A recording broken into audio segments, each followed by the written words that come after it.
So we're going to try some regular speed footage for this video as we explore a little bit more with Emerald Steel. Now that we've seen the conclusion of the big online, the pack tournament, the final one on Pixelborn over the June 1st and 2nd weekend, Emerald Steel ended up coming out on top, but there were 7 Ruby Sapphire decks in the top 16. And in this matchup here, you're going to see kind of a very fast-paced game where I use Emerald Steel on the draw versus my opponent who's using Ruby Sapphire. Now, to my best interpretation of this matchup, which is looking to be the set meta matchup for this format. I mean, obviously mirror matches between Emerald Steel and mirror matches between Ruby Sapphire will also be a thing. But to me, this matchup really depends on the Emerald Steel player getting the Bucky out on turn 2, basically. Or the Ruby Sapphire player either establishing the Hiram engine with a lot of items that they can continually banish to draw, which will give them the edge against the Bucky discard if they do have the Bucky, because your draw 2 should outpace their discard 1 off Bucky, and then your top end should mop up, or obtaining or dropping either through shift or raw, just playing it out, the Sisu 8 drop, empowered sibling or whatever it's called. Those 2 cards are the things that give you an edge against Emerald Steel discard. So technically, Ruby Sapphire should have 2 outs to play around the Bucky discard, assuming that the Emerald player has Bucky. So here you can see I mulliganed, I think, extra cards away, hoping to find the Bucky. I did find it.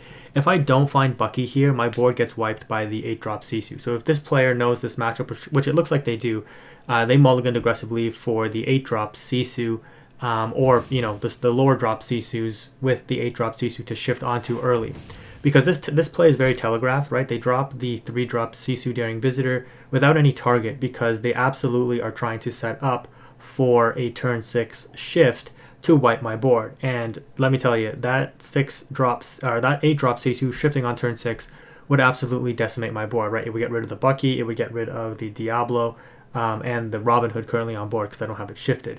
Now, the Emerald Steel decks should be constructed in a way that if you are expecting that, you are shying away from developing lower end threats or lower strength threats, and you're looking to establish the Robin Hood, the Beast Tragic Hero, and the Tinkerbell that people are starting to add into their decks now, because it also helps you with the mirror match, but it's also just a decent sized body that is a Floodborn. So my thought process here in this area of play is the opponent was on 4 ink. They couldn't get up to 6 ink to shift to use all of the ink within the next turn. So I played the Diablo knowing that I would sing the Let the Storm Rage on the Diablo to take out the Sisu and prevent the turn 6 shift. If they ended up brawling away the Diablo, I would just hardcast the Let the Storm Rage on and out the Sisu to slow them down even further. Now I have cut the Sudden Chills from my list in this video, and that is a pro and a con. The con is that, yes, with the Bucky engine, you shouldn't need the Sudden Chill, but that being said, you absolutely need to make sure that you draw your Floodborns constantly to continually out the opponent's hand, because without a doubt, the opponent is sitting on the Sisu.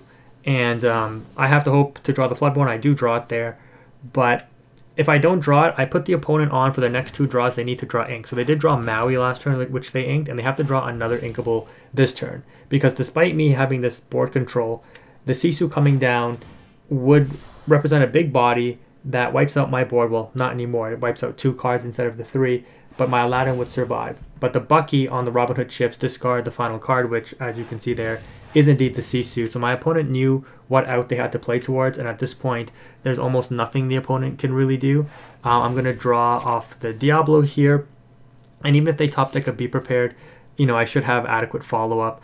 In this particular matchup, and I've talked about this in my original Emerald Steel videos, the Grab Your Swords are definitely the worst card in the deck, and unfortunately I drew both copies here.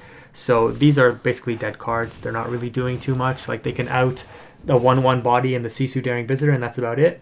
But I'm definitely going to keep the strength, because obviously hitting something for 5 here would be really relevant. Regardless, though, the opponent is almost like it's almost impossible for them to come back. And this is the power of Emerald Steel. It does really hinge on that Bucky, though. So if you don't see the Bucky in this control matchup, you likely lose. So that's why the RS matchup could be favorable for the Ruby Sapphire player. But if you do see the Bucky, even on the draw, as you can see here, it's sometimes just too overwhelming for you to even deal with. And you could argue that maybe they could have try to keep some extra cards in hand in order to have extra fodder for the discard, but I don't think it would have really made a difference. They know it's over, and we're just going to be able to quest out here before the opponent wraps it up. So, this matchup you guys will likely see a lot of. I mean, I know Pixelborn is going down, but or for Lorcana at least.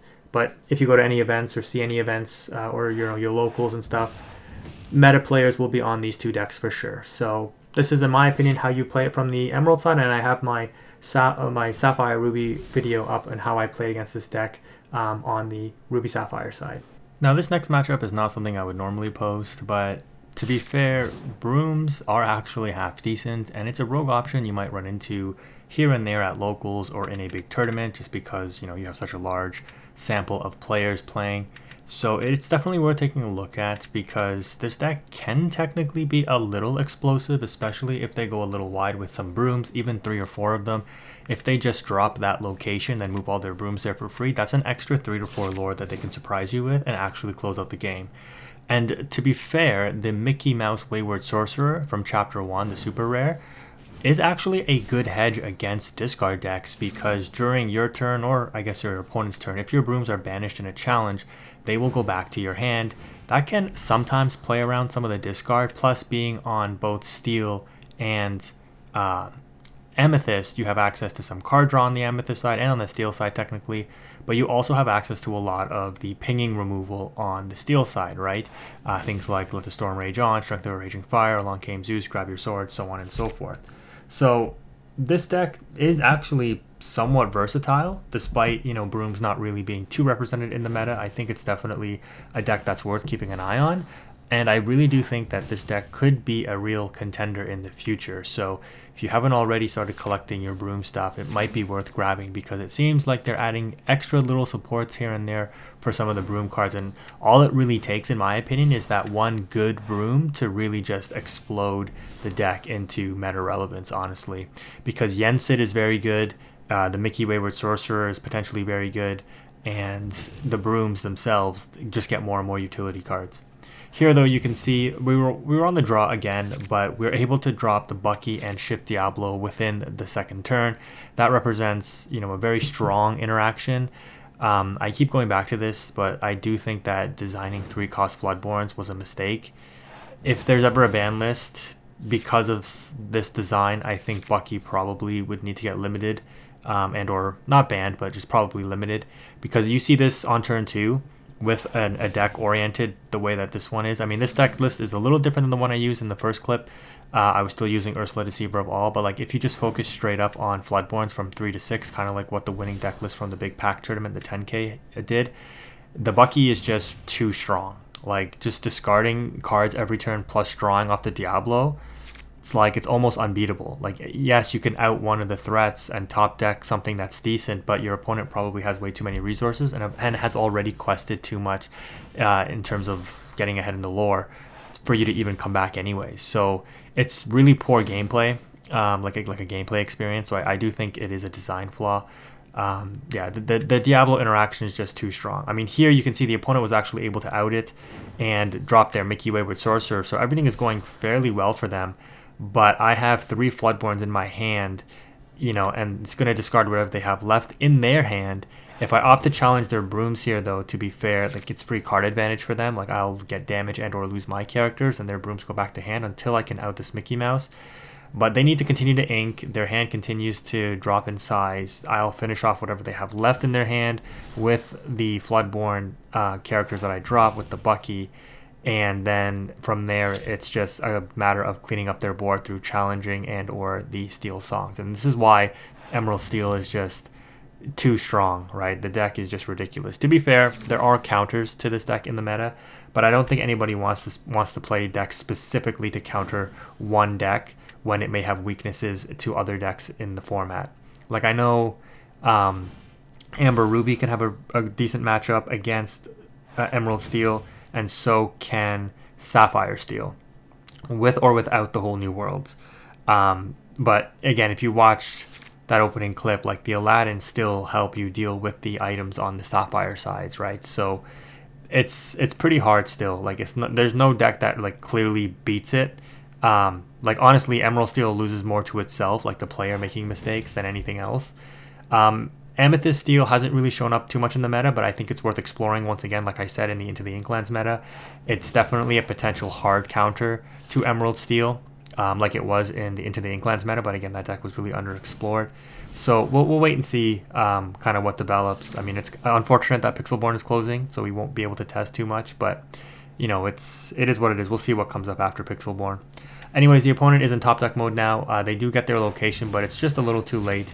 We're going to be able to hard cast the Let the Storm Rage on in order to use the Robin Hood to finish off the Wayward Sorcerer there. So exerting it, you know, the opponent has to do something, because look at the state of the game for them, right? Like, unless they play Whole New Worlds and can top deck that, like, there's almost nothing they can do. Yensid here has no impact because they have no Brooms in rotation.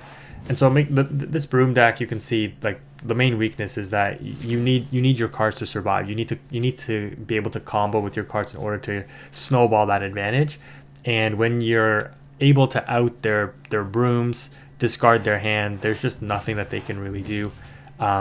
This is the other nice thing about this Bruno song, by the way, guys. If you're facing down a really hefty character with like resist or something that's really hard to get over, once you've discarded their hand, the Bruno song just deals with it, right? Like if there was a Cinderella on board, assuming they didn't shift it, the 7-cost 5/5 body that has resist 2, I don't need to attack over it. I'll just Bruno it back to your hand and make you discard it. The Bruno discard is a random discard, by the way, guys, so don't get caught up if your opponent's like, oh, yep, like if you Bruno back my Cinderella that I shifted, I'm going to discard the 2-cost Cinderella and keep the big Cinderella. It's like, no, it has to be random. So usually, you roll a 6-sided die. You say, like, this card is going to be 1, 3, and 5, and this card is going to be 2, 4, and 6. And then, that's how you kind of randomize the discard by rolling a die. Regardless, though, yeah, this is not a great spot for the opponent. I'm going to be able to easily clean up their board between the Strength of a Raging Fire with my 4 characters on board and the existing characters that I have here already.